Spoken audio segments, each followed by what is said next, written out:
Catch 'em all. Guys, and into this video, we're here to watch Mr. Nightmare, and I've turned off all the lights to set the mood for the creepy vibe. Now, if you can't hear me, I'm so sorry, but like, I gotta like talk in a creepy way just get the creepy vibes on. I'm pretty sure my face is super creepy to you guys, but but that's not the point. So yeah, we're here to watch a video, and let's just get right into it. In 3, then 2, and then 1. Let's go.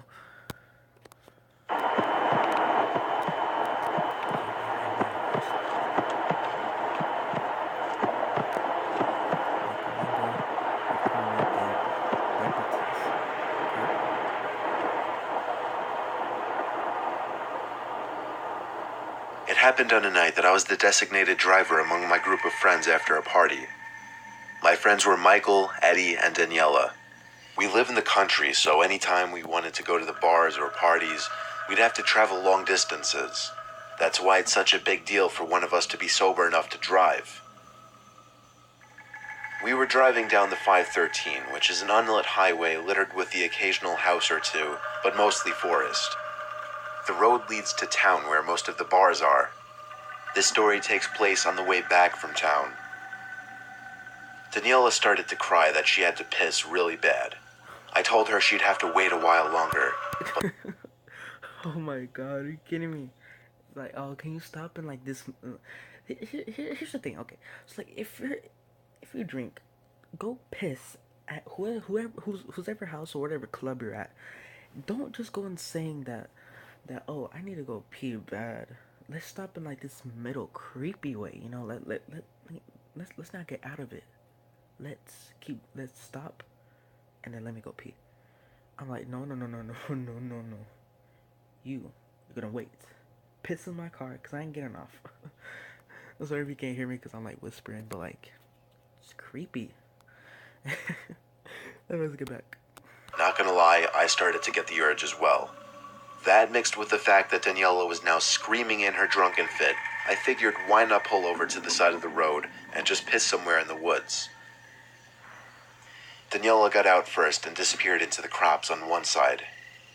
I went to the opposite side of the road and slightly into the woods just because I'm the type of person who can't have people watching me piss. I finished first and got back in the car. Eddie and Michael were singing to the roaring rap music playing on the radio, while I pretty much just sat there in silence, growing impatient. My two drunk friends didn't seem to find anything strange about the fact that Danielle had now been gone for 5 minutes, so I got back out to call her name. Michael has a much stronger voice than I, so when he screamed for her, it would be impossible for her not to hear. But still, she didn't call back. I didn't want to go in those crops, but I kind of felt like I had to since she's my friend, and I was the most aware at that moment. I forced Michael to come with since I was afraid to go in alone. Eddie stayed in the car, he was just too far gone at this point. With the flashlight from my glove box, Michael and I pushed our way through the thick, overgrown crops, walking in the...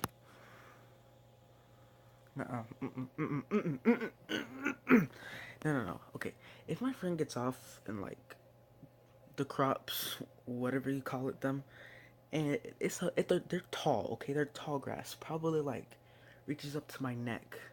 And granted, I'm very tall, so it probably reaches up to like my chest. But even still, knowing that, not knowing what's down there or what's in there, is very freaking creepy to me. No, I'm not going in there. I'm sending somebody. I'm staying in the car. Yo, that's I mean, even if my friends are drunk, I'ma just wait. Don't you have a cell phone? What year was this? Only direction we could think to go, straight away from the car. Michael was calling Danielle's name while laughing his ass off. I could understand why he was finding it funny in his condition, but I just wanted to make sure she was alright and get home.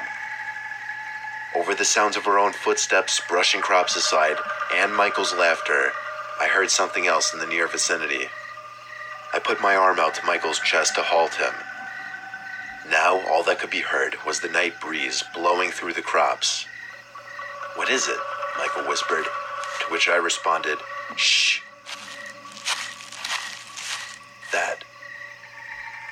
Michael called out Daniela's name again. I joined in, figuring it was just her trying to sneak up on us and scare us. And again, the footsteps stopped. So we walked a little deeper into the crops. That's when we came to a narrow clearing stretch. I don't know much about crops and farming or anything, but it seemed to be some little stretch for people to walk through. It was probably the width of 2 people, just enough to walk through. I looked to my left, as far down as the light would let me see, and then to the right. I could hear 3 footsteps, and then a couple crops pushed outward into the opening as somebody stepped into view. At first my light was only revealing their legs, so by default, under the circumstances, I assumed it was Michael. However, the light revealed it to be not Michael, but instead some random man who I'd never seen before. His facial features weren't clear enough to give a good description, but he didn't look friendly. I ran for it back in the only direction I remembered coming from. I guess I ran so fast that it only took me about 10 seconds to make it back to the car. Eddie was passed out in the car at this point, so I didn't bother trying to get help from him. I was honking the horn to get Michael's and hopefully Daniela's attention. The sight of that man just disturbed me. I didn't know if he owned this land or not. I continued to land the horn until finally... Guys, this has nothing to do with the story or anything, but like, there's something or someone on top of my roof. What the fuck? Oh, on top of... What the hell? Nah, fam. Oh my god. Okay, why does this have to happen during when I'm watching something scary? Something's in my roof or on top of the roof. Oh my gosh, guys. Why does this have to happen during watching a scary video?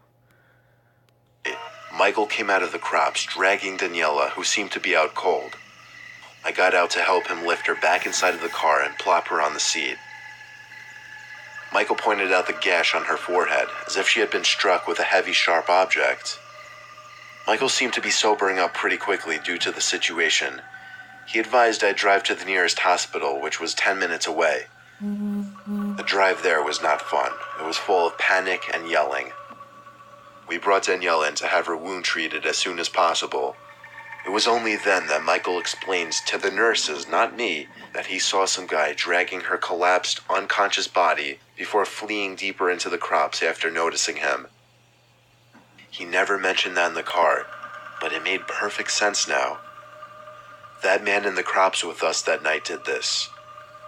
Daniela was awake after she got all stitched up, and she had no recollection of the entire night, from the moment we stepped into the party to the moment she got struck in the head. Wow. That's amazing.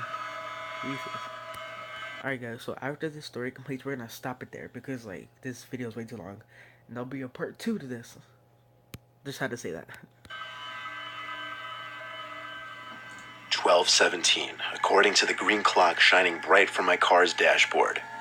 I still remember that number as I was driving home from the night shift at the pharmacy I worked at.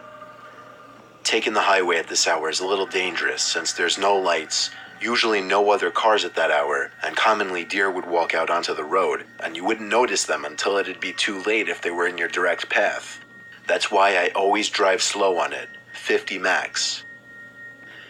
As the road curved to the left, a clear row of reflective lights appeared in the horizon, which I quickly realized was the reflective tape of a row of traffic cones, as well as a flashing blue light in the distance.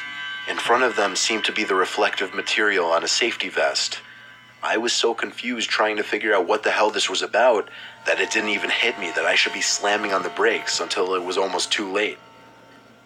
The car came to a halting stop as the horrid screeching of my tires stopped, and the man wearing the reflective vest started walking over to my car, arms out waving.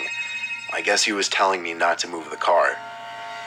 As the man got closer, I could see what appeared to be a police uniform under the vest.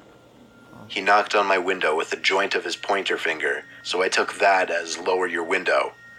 I rolled down the window, better revealing the man's face. To give a good description, he was black, about 6 foot, skinny, slight stubble, and a left earring. He was kind of young, I'd have to guess around 25. He spoke in a very low, non-commanding voice, especially for an officer. He said, "License and registration, please." I paused for a second and asked if I did something wrong, because I definitely wasn't speeding. He paused as well and looked slightly to the left and then back at me. "Sir, this is a sobriety checkpoint," he said in once again a very non-commanding voice. Whoa. Okay, so like, you guys don't know, police officers, they're supposed to sound like very commanding. Like, they command you to do something. And if a police officer talking to you, like, hey, like, you should, like, totally, like, go to the other side, fam. I wouldn't listen to you. Like, you gotta scream at them. I asked why he would need my ID and registration then if I had not yet been suspected of anything. He leaned back from my car and asked me to step out of the vehicle to begin the test. I opened my door and stepped out. Immediately, I noticed the cop towered over me in height.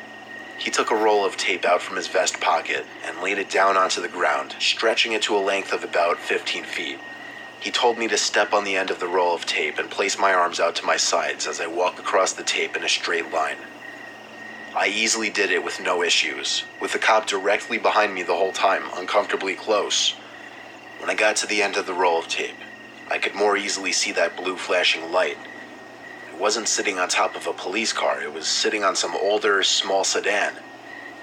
I looked back at him and asked to see his badge, and he just looked at me with the blankest stare. It started to sink in, and I literally mean that, because I felt like my heart was sinking. This guy wasn't a cop. He said something next that I couldn't quite distinguish at first, but as he got to his car, I assumed he said, "I'll go get it 1 second." He was bent over into his car grabbing something. While he was distracted, I ran back to the car. He looked at me as I started the car and raised a gun up to me. It goes without saying I put the pedal to the floor as the car jumped into an acceleration through the traffic cones. I saw the headlights of the guy's car go on as I was a few hundred feet away, but at that point I was already going over 60, and there was no way he'd be catching me. I got off at the next exit, and as soon as there were street lights around, I turned off my car lights to draw less attention as I finished the drive to my house. I only wish I had a dash cam at the time so I could have gotten it on video. I swear it would have wound up on the news. Oh, I swear I would have rounded up on the news.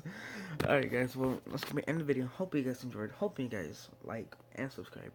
Oh, and if you're new here, why don't you go ahead and subscribe? I make videos like every 3 days or every 2 days. My schedule is weird. See you in the next video. Now, part 2 is coming Monday. Monday. Alright, see you in the next video.